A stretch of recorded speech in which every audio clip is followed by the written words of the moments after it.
Hello guys, ഇന്ന് നമ്മളൊരു പാൽവായ്ക്കയുടെ video ആണ് ഇടുന്നത്. എൻ്റെ രീതിയിലുള്ള പാൽവായ്ക്കയാണ്. അതിന് നമ്മൾ വെള്ളം അടുപ്പിൽ വെച്ചിട്ടുണ്ട്. അതിലേക്ക് നമ്മൾ സാബുനരി, സവ്വരി എന്നെല്ലാം പറയുന്ന ഒന്നാണ് ആഡ് ചെയ്യുന്നത്.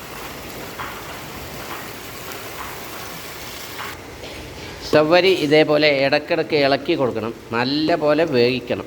സവ്വരി അതായത് സാബുനരി. ഇപ്പോൾ കണ്ടോ, ഇത് നല്ല പോലെ വെന്തിട്ടുണ്ട്. ഇതേപോലെ ആകുന്നത് വരെ നമ്മൾ വേവിക്കണം.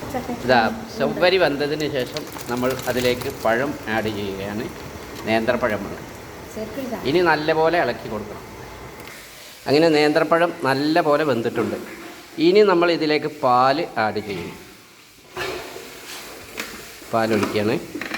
നമ്മൾ ഇതിലേക്ക് 6 ലിറ്റർ പാലാണ് ഉപയോഗിക്കുന്നത്. 2 കിലോ സാബുനരിയും 4 കിലോ പഴവും, അതിലേക്ക് 6 ലിറ്റർ പാലും.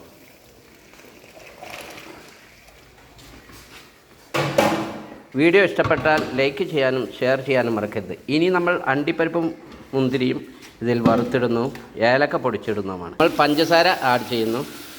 മധുരത്തിനനുസരിച്ച് പഞ്ചസാര ഇടാവുന്നതാണ്. അല്പം ഉപ്പ് നമ്മൾ ഇതിലേക്കിട്ടാൽ മധുരം ബാലൻസ് ചെയ്യാവുന്നതാണ്. അങ്ങനെ ഏലക്ക പൊടിച്ചതും നമ്മൾ ആഡ് ചെയ്തു. ഇനി നമ്മൾ ഇതിലേക്ക് നെയ്യിൽ വറുത്ത അണ്ടിപ്പരിപ്പും മുന്തിരിയും ആഡ് ചെയ്തു. അങ്ങനെ നമ്മുടെ അണ്ടിപ്പരിപ്പും മുന്തിരിയും വറുത്തിട്ടതോടുകൂടെ നമ്മുടെ പരിപാടി അവസാനിച്ചു. ഇഷ്ടപ്പെട്ടാൽ നിങ്ങളേവരും സഹകരിക്കുക, നിങ്ങളുടെ കമൻ്റ് അറിയിക്കുക, കൂടെ കൂട്ടുക. നിങ്ങളും എല്ലാവരും ഒന്ന് ട്രൈ ചെയ്ത് നോക്കാൻ മറക്കരുതേ.